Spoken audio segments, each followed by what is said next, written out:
Okay, this is my Teneb the Harvester Elder Dragon Highlander deck. This was the second deck I built when I decided to try a deck with a more creature-based theme. I originally started this as a green-black sapling deck, but I added white so I could have access to more cards and have a general with a more relevant ability. It's one of my favorite decks to play, mostly because it has a lot of fun synergy, some cool interactions, and it's fun to play a deck without blue every now and then. I think Teneb is one of the most popular generals. The main reason is that he's got a unique color combination which you can only find on one other legend. So if you want to play black, green, white, then there's not a lot of choice. And secondly, I think Graveyard Shenanigans is a very popular theme for a deck, and Teneb is pretty much the poster child for that, so he sees a lot of play in this format. I've seen a lot of different Teneb deck lists. You have access to a ton of different cards. There's probably 500 different cards you could play in a Teneb deck, so lots of different ways to build it. It all depends on your playstyle. My playstyle is sort of a control, combo, synergy deck. It's kind of slow, it's not really aggro oriented, but I've seen a lot of crazy aggro decks you can build with Teneb. But hopefully you'll find some useful tips in this guide, and maybe you'll get some ideas for your deck. So the first card I want to talk about is Teneb himself.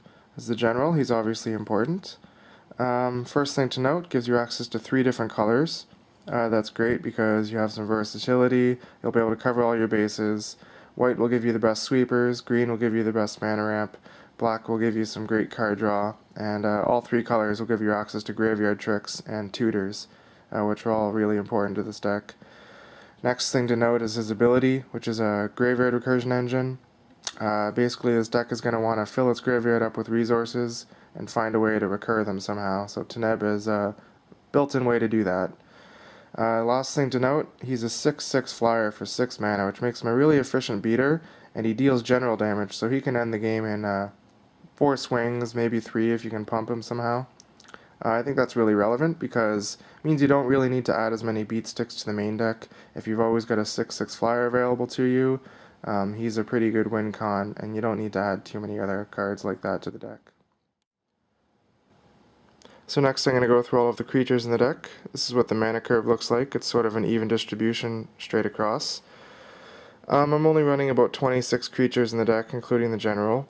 I think most people might think this is a bit low for a graveyard recursion deck, but the idea is that if I'm constantly recurring them, I don't really need to run a bunch of them because I'm always bringing them back. And as you'll see later, I've got a ton of tutors in this deck, so I'll always be able to find the one I need. There's not a lot of reason to have redundant creatures. As I mentioned before, I don't really run this as an aggro deck, so none of these creatures are here as straight beat sticks. They're all utility creatures, or mana fixing creatures, or creatures that have a specific purpose other than dealing damage to the opponent. So I'll take you through them one by one. So first I'll take you through some of the creatures with graveyard recursion tricks. This first one here is sort of a staple. I think most people run it in all green decks. Can get back any card. Eternal Witness is great because most of the cards in this deck focus on recurrent creatures, but this will get back anything, which is really useful. Karmic Guide is another one-shot use.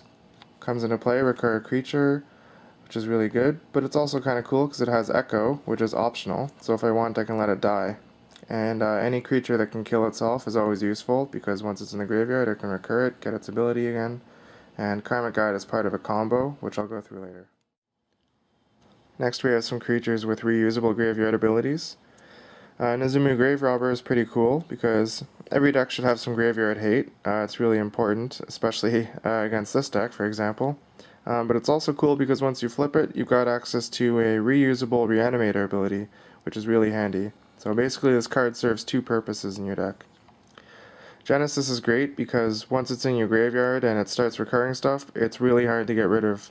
Your opponent needs to be running some graveyard hate, kind of like Nezumi Graverobber, or else this thing's never going to go away. The trick is getting it into your graveyard, but we've got a lot of ways to do that. Here's a couple more graveyard recursion creatures. I like Reveillark because it always brings back 2 for 1. It's pretty useful, especially if you can reuse its ability, and it becomes part of a pretty good combo once you get the pieces together. I'll go through that one later.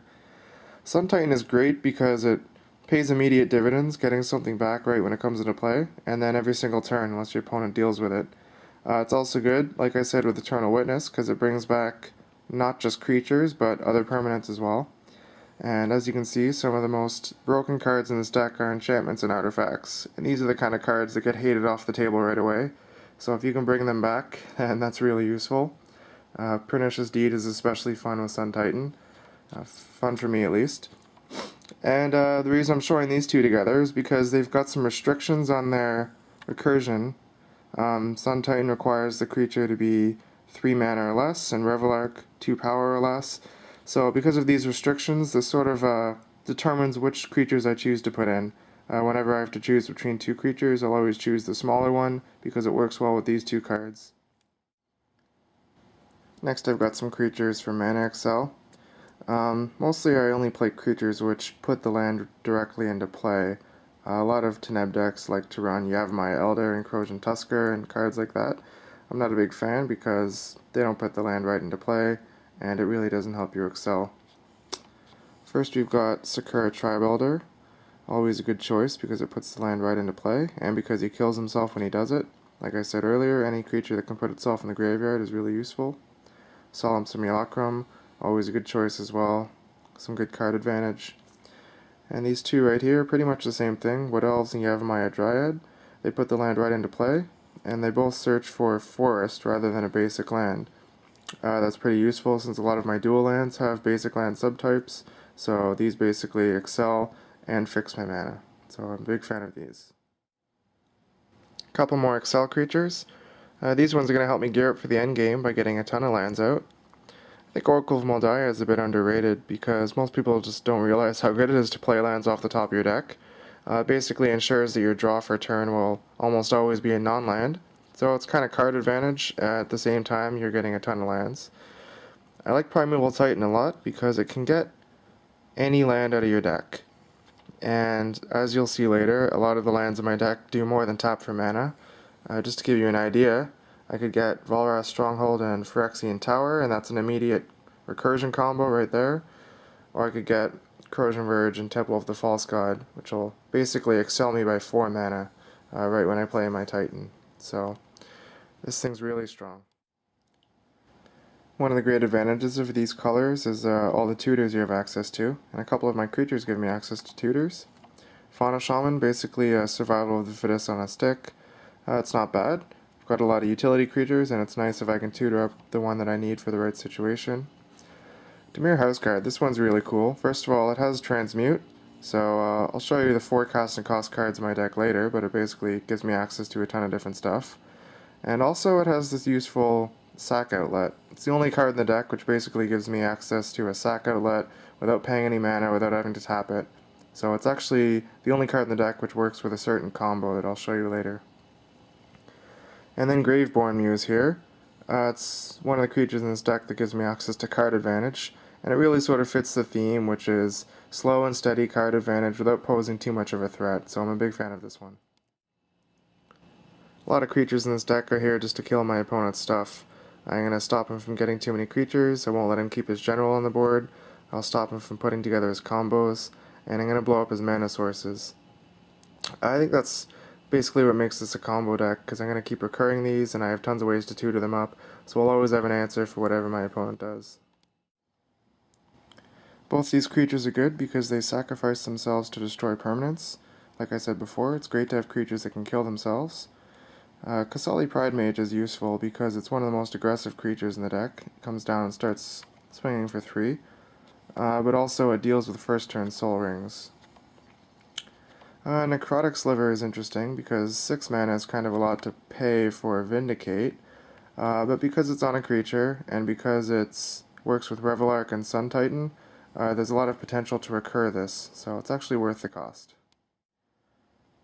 Bone Shredder and Shriekmaw both come into play and destroy non-black creatures, and they also both have ways to kill themselves. You can evoke Shriekmaw, and you can sacrifice Bone Shredder to Echo, which is really good. Originally I had trouble deciding which of these to play. I think Shriekmaw is overall a better card, but Bone Shredder works with Reveillark and Sun Titan.